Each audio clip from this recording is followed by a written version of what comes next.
ഡൽഹിയിൽ ജോലി കഴിഞ്ഞെത്തിയ ഗൃഹനാഥൻ കണ്ടത് ജീവനറ്റ് കിടക്കുന്ന ഭാര്യയെയും മകനെയുമാണ്. മോഷണമാണ് കൊലപാതകത്തിന് പിന്നിലെന്നാണ് പോലീസ് കണ്ടെത്തൽ. കൊലപാതകം നടക്കാനുണ്ടായ സാഹചര്യത്തെപ്പറ്റിയും കൊലപാതകികളെ പറ്റിയുമുള്ള അന്വേഷണത്തിലാണ് ഇപ്പോൾ പോലീസ്.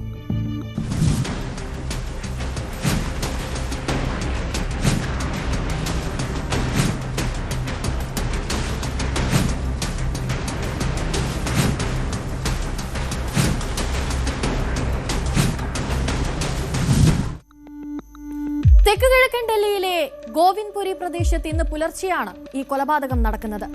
ശാരദാ സാഹു എന്ന വീട്ടമ്മയും 13 വയസ്സുള്ള മകനുമാണ് മോഷ്ടാക്കളുടെ ആക്രമണത്തിൽ കൊല്ലപ്പെട്ടത്. സമീപത്തെ മാർക്കറ്റിൽ പച്ചക്കറിയും പഴവുമൊക്കെ വിൽക്കുന്ന ആളായിരുന്നു ശാരദാ സാഹുവിന്റെ ഭർത്താവായ വിഷ്ണു സാഹു. പതിവ് പോലെ തന്നെ ജോലിയൊക്കെ കഴിഞ്ഞ് രാത്രി ഏകദേശം 12:30 വിഷ്ണു വീട്ടിൽ തിരിച്ചെത്തിയപ്പോൾ കാണുന്നത് ജീവനറ്റ് ചോരയിൽ കുളിച്ചു കിടക്കുന്ന ഭാര്യയെയും മകനെയുമാണ്. വിഷ്ണു വീട്ടിലെത്തിയപ്പോൾ കാണുന്നത് വീടിന്റെ പ്രധാന വാതിൽ പുറത്തുനിന്ന് പൂട്ടിയ നിലയിലായിരുന്നു. അപ്പോൾ തന്നെ എന്തൊക്കെയോ അനിഷ്ട സംഭവങ്ങൾ നടന്നതായുള്ള സൂചന വിഷ്ണുവിന് ലഭിച്ചിരുന്നു. വീടിനുള്ളിൽ കയറിയപ്പോഴാണ് ഒന്നിലധികം കുത്തേറ്റ നിലയിൽ മരിച്ച് മരവിച്ച് കിടക്കുന്ന ഇരുവരെയും വിഷ്ണു കാണുന്നത്. 12:30 बजे की बात है। 12:30 बजे मेरा भाई बाजार से आया, सब्जियां बेचता है। बाजार से आया, फिर उसने 12:30 बजे देखा।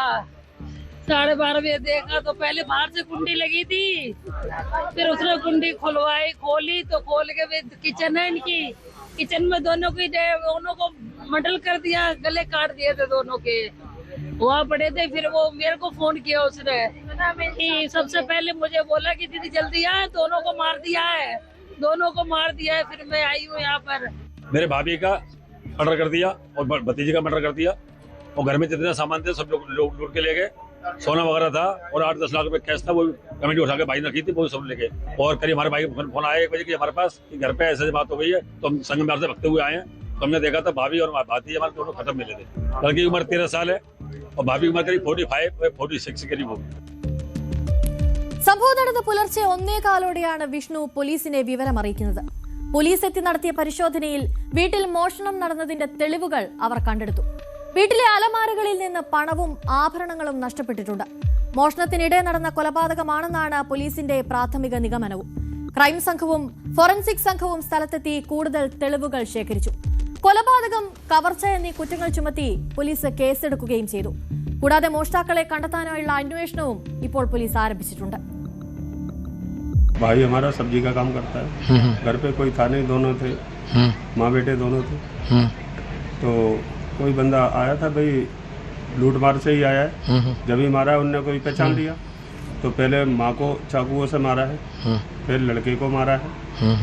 मार के सारा जो कैश था 10-12 लाख रुपए वो ले गए, जो सोना चांदी जो ज्वेलरी थी वो सारा ले गए। अभी ये तो जी कोई पता ही नहीं, अभी ये तो पता लगेगा जी आगे था कौन। यहाँ करीब इन्हें 15 साल हो गए रहते हुए।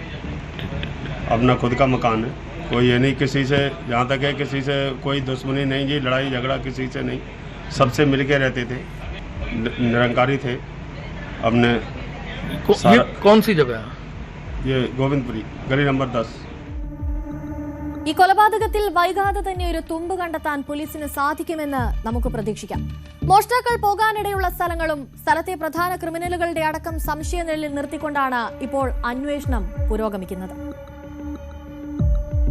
कल रात को करीबन 1 बजे के आसपास ये जानकारी में आया था कि यहाँ पे एक वारदात हुई है। वारदात की जानकारी मिलने के बाद तमाम पुलिस ऑफिसर, सीनियर अधिकारी यहाँ पहुँचे, डीसीपी साहब खुद पहुँचे। एक महिला है जो 42 साल की हैं, उनका बच्चा है जो 15 साल का है, उनकी हत्या हुई है। इनके जो हस्बैंड हैं वो फ्रूट और वेजिटेबल्स की मार्केट्स में जाके अपना दुकान लगाते हैं। इसमें जो भी एंगल्स हैं, हम सारे एंगल्स पे भी काम कर रहे हैं। बहुत सारे एंगल्स अभी तक हमें पता लगे हैं, तो उन सब एंगल्स पे जांच की जा रही है। तो विश्वास है कि हम जल्दी इसको वर्कआउट कर लेंगे। अभी हम अभी तक की जांच से कुछ दूसरे एंगल्स हैं, उन पे मुझे ज़्यादा वो लग रहा है, रादर देन सामान ले जाना। कुछ सामान मिसिंग की बात आई है, वो भी चेक किया जाएगा। बट जो अभी तक की जांच में कुछ जो दूसरे एंगल्स हैं उन पे ज़्यादा मुझे लगा। सीसीटीवी ढूंढ रहे हैं हम, कुछ सीसीटीवी हमें मिले हैं, उसमें कुछ लोग हैं जिनको हम आइडेंटिफाई करने की कोशिश कर रहे हैं, बट वो भी अभी इन्वेस्टिगेशन का पार्ट है, बहुत ही प्राइमरी इन्वेस्टिगेशन है।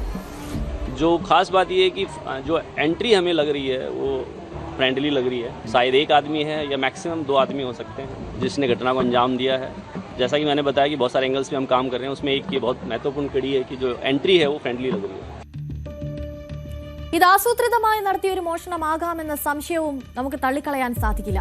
അതുകൊണ്ട് തന്നെ പ്രദേശത്ത് നിന്ന് തന്നെയുള്ള ആളുകളാണോ കൊലപാതകം നടത്തിയത് എന്ന സംശയവും ഇപ്പോൾ ബാക്കിയാവുകയാണ്.